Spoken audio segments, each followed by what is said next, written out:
Vamos falar de saúde, um olhar inovador e promissor. Assim, é a medicina da longevidade que vem ganhando espaço na Bahia. A nova prática procura tratar e identificar a raiz dos problemas por intermédio das queixas, sintomas físicos e emocionais de cada paciente. O objetivo é a prevenção de doenças, principalmente comorbidades associadas ao declínio hormonal e ao envelhecimento, o que acaba ajudando no aumento da expectativa de vida saudável. É sobre o assunto que a gente conversa mais agora com a médica mastologista Ana Paola Noia Gatto, nossa convidada. Um prazer tê-la aqui conosco. Seja bem-vinda. Bom dia, doutora Ana Paola. Bom dia, Jefferson. Um grande prazer estar com você e com toda a sua audiência. Prazer todo Vai ser nosso. um bom momento conversar sobre envelhecimento, hein? Exatamente. A gente pode falar que existe alguma novidade hoje na prevenção de doenças típicas do avanço da idade? No caso das mulheres, por exemplo, doutora Paola, a gente poderia estar falando aqui da prevenção, por exemplo, de doenças que ocorrem a partir do climatério. É uma possibilidade de fortalecer o sistema imunológico com novas soluções? É isso. Na verdade, não estamos falando de nenhuma novidade. Tudo isso já são informações já muito bem documentadas por todos os cientistas no mundo inteiro.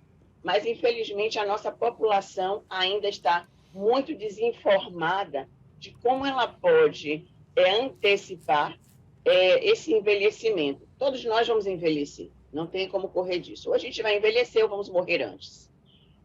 Mas, então, como nós não queremos antecipar essa morte, vamos pelo menos tentar retardar este envelhecimento.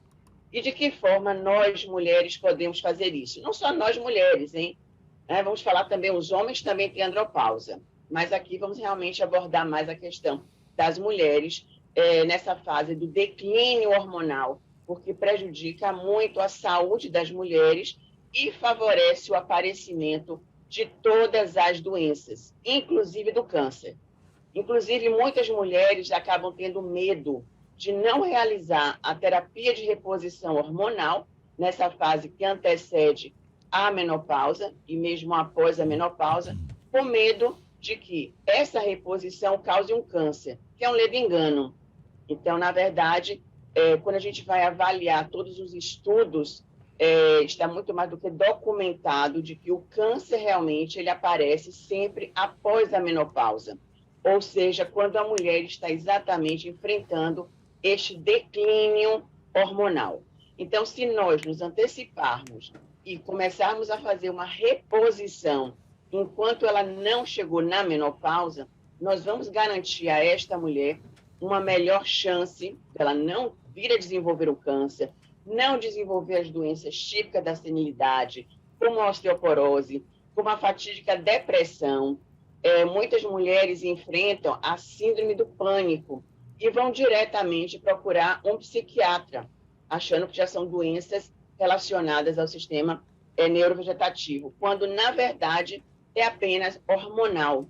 Então, por isso que a gente fala muito, e a gente está colocando muito esse tema à tona, para que as mulheres entendam de uma vez por todas a importância de se fazer esta reposição hormonal enquanto ela ainda tem os hormônios. Então, na verdade, nós não vamos dar a ela, como eu digo assim, um balde cheio de hormônio. Eu vou dar pequenas doses de hormônios, eu vou apenas completar aquela quantidade de hormônios que está reduzindo dia a dia. Então, a gente fala isso de modulação hormonal.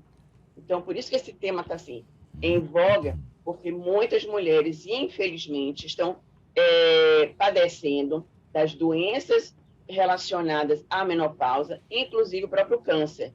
Então, por isso que a gente está falando tanto da importância de se repor os hormônios ainda nessa fase que antecede a menopausa. Doutora Paola, é muito comum especialistas ressaltarem a importância da adoção de estilos de vida saudáveis, não é?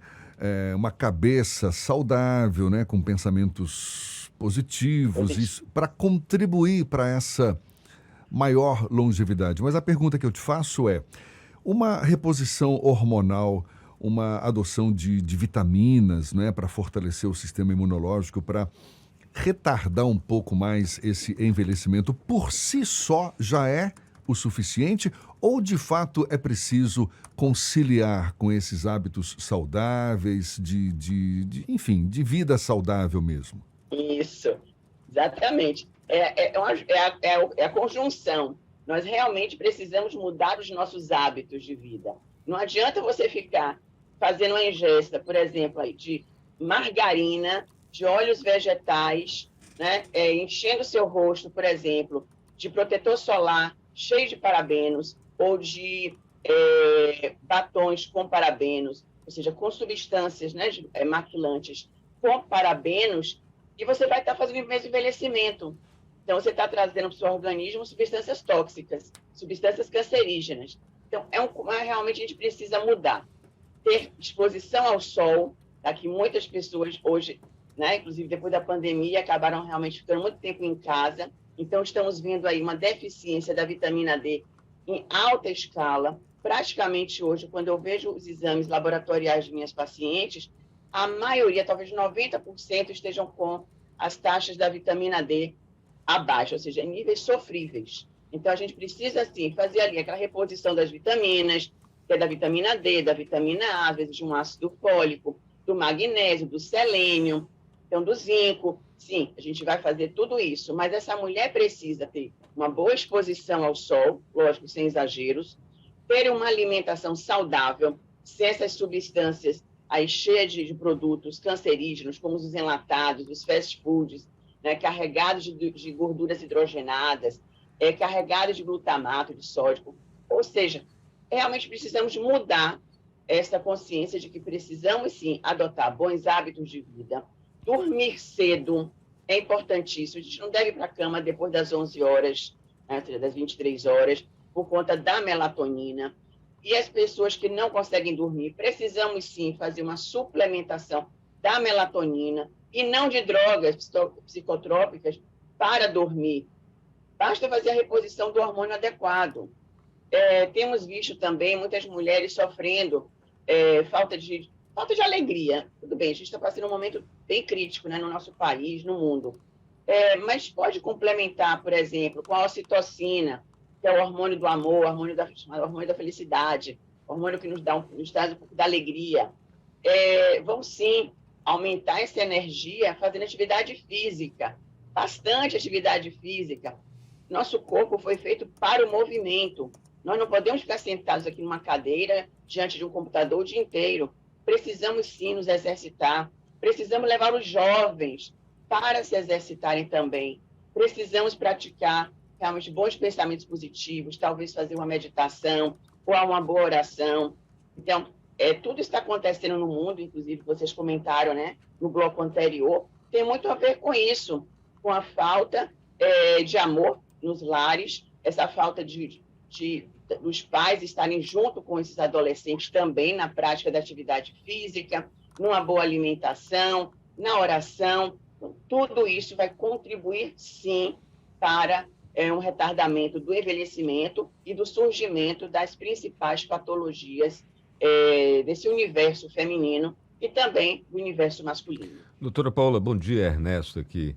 A senhora deu uma série de informações muito importantes que decorrem única e exclusivamente da atitude de cada um para cuidar de sua saúde. Mas, especificamente, em relação à reposição hormonal, que precisa ter um refinamento na dosagem, na interpretação dos exames, etc., as mulheres de baixa renda, a população feminina de baixa renda, encontra esse suporte na rede SUS?